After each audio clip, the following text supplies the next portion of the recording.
When we make progress, we often get way too caught up in the moment. When we make progress, we often get a lot of happiness from it, a lot of fulfillment, a lot of dopamine, if you will. It may possibly overwhelm you and also distract you from the further smaller tasks and goals that you have set for yourself. And if these short-term goals lie within a long-term goal that you have, then you simply affect the efficiency of reaching that long-term goal. We seek further dopamine because our mind has been simply engulfed by this fulfillment and happiness because of what we have achieved. For example, you might want to tell absolutely everybody close to you that you've reached this certain goal, or you might want to go out for a meal with some people or a drink to celebrate. And you know that in your mind that you do this, whether it be a very small way of doing it or you are a massive bragger.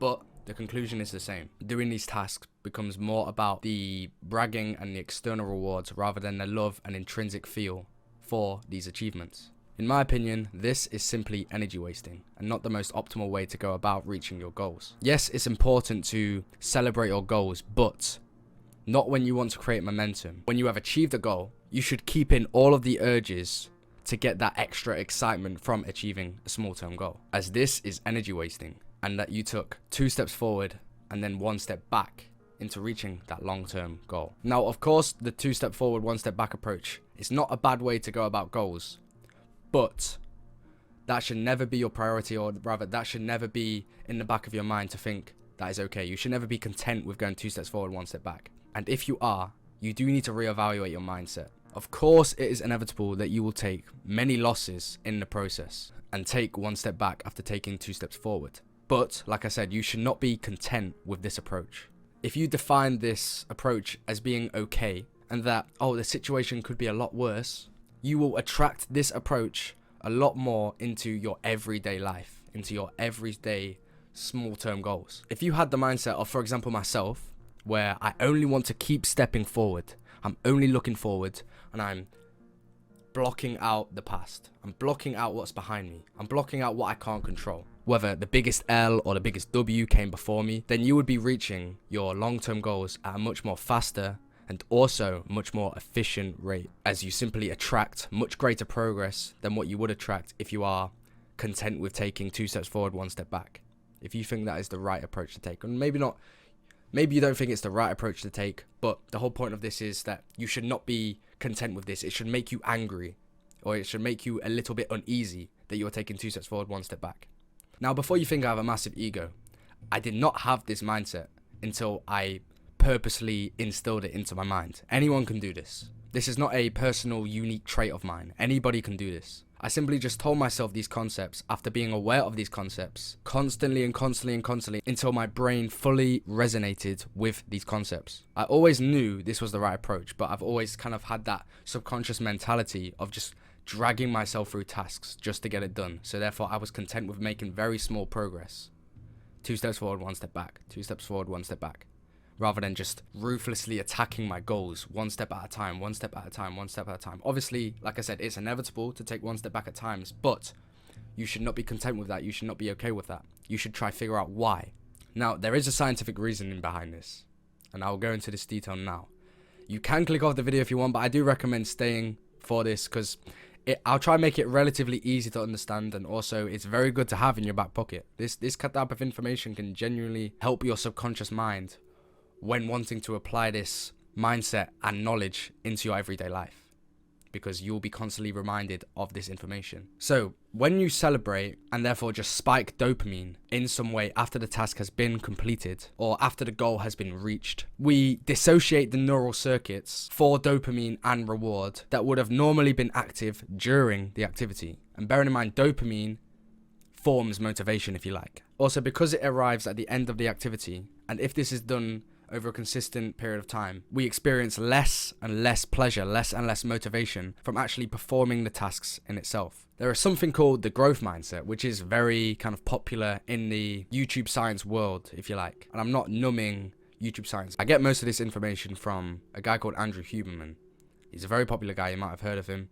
He is a neurobiologist, neurochemist, I think, at Stanford School of Medicine in the US, in the States. So this guy knows what he's talking about. Anyway, there is something called the growth mindset, which is striving to be better. It is the mindset of, I am not there yet. But the striving in itself is the end goal, which of course will deliver you and take you to outstanding performances. The most optimal performance you will be delivered in that present time with what you've got in that present time. This growth mindset has been observed over time, and because the athletes and performers are rather focused on the effort itself rather than the reward afterwards, rather than what they're going to drink afterwards, what they're going to eat afterwards, they simply have much better performances as they are fully focused and have all of their intention on the task at hand, intention on the effort, therefore giving them the edge over the people who just simply want to get the task done, the people who want to drag themselves through the tasks just to get it done, just to have the pleasure of doing the tasks, just to say that they have achieved their goal. So to be able to cultivate the growth mindset using scientific knowledge, you must simply learn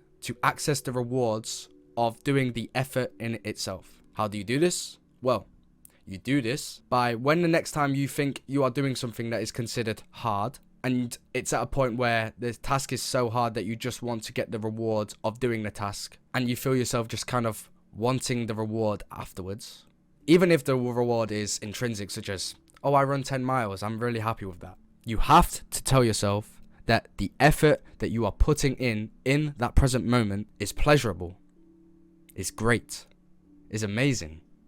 I love it. This is what you should be telling yourself while putting in that effort. Even if you feel like you are lying to yourself and feel like you are not telling the truth to yourself, and you are in a state of physical and mental pain in what you are doing, over time, if done consistently, you will promote and evoke a dopamine release from the effort itself. So you will start to feel fulfillment from the task in itself, from the friction, from the challenge. And also over time, you will completely get rid of the ability to spike dopamine after the task, after the effort. You can do this when performing in your sport, in the gym, studying, meditating, reading, anything that is considered relatively hard in that present moment in time. Obviously, some of those things aren't considered hard to some people. It's all subjective, but you understand what I'm saying. Just another point to mention.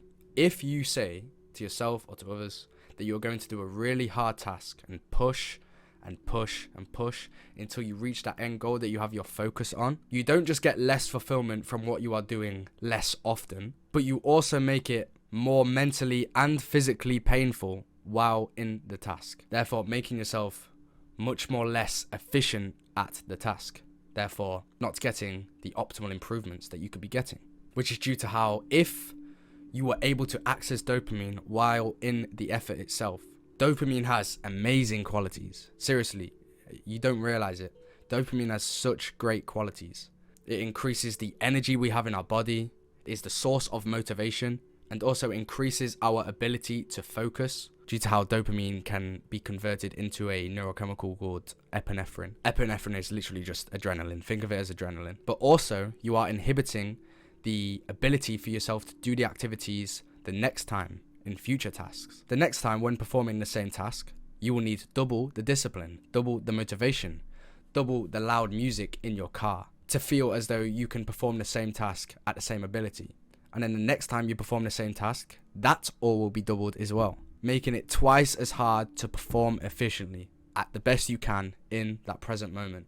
And then therefore seeking improvement, seeking progress in whatever you seek progress in is much harder than what it really should be. So I want you to remember this. Do not start layering yourself in other sources of dopamine before or after you perform your task, but rather attach this dopamine to the actual effort in the task itself. Attach the dopamine to the hardness and the grit and the friction of the task, of the challenge. That feeling of this is hard towards your internal reward system, which is a system that has actually existed for literally all of human time. This has always been a thing. It's not a new generational thing. It has always been a thing. And you do this by, which I said earlier, that you simply tell yourself that the effort you are putting in is great. This is the good part. This is what I love. Even if you feel like you are lying to yourself. I do understand that it can be very, very painful. I understand that it doesn't feel great. It doesn't feel good. But I'm focused on this, meaning that the dopamine is released inside of the effort that you are putting into the task. And if repeated consistently, it will become very natural and very reflexive into every single other task that you do, as well as the same one. You must tell yourself that you are doing this task by choice and that you love doing that. Like I said, even if you feel like you are lying to yourself. In this sense, you are not actually lying to yourself though. You are saying this for a meaning, in which this meaning is kind of that you want to improve in the most optimal way. So therefore, you are doing this action. You are telling yourself that you love this hard task, even if you feel like you don't. So that's all I have for you today. I just wanted to tell you kind of what to do when you know you are improving, when you know you are making progress, because I feel as though so many people make their progress and then just stop, come to a halt, lose all their momentum, and can't get back to where they was. This is a problem I actually had a few months ago, and I'm still trying to overcome it, but this is everything that I've learned, as well as learning about the neuroscience behind it. But I hope this video did really help you. I'll be back with another one soon. I'll see you soon. Ciao.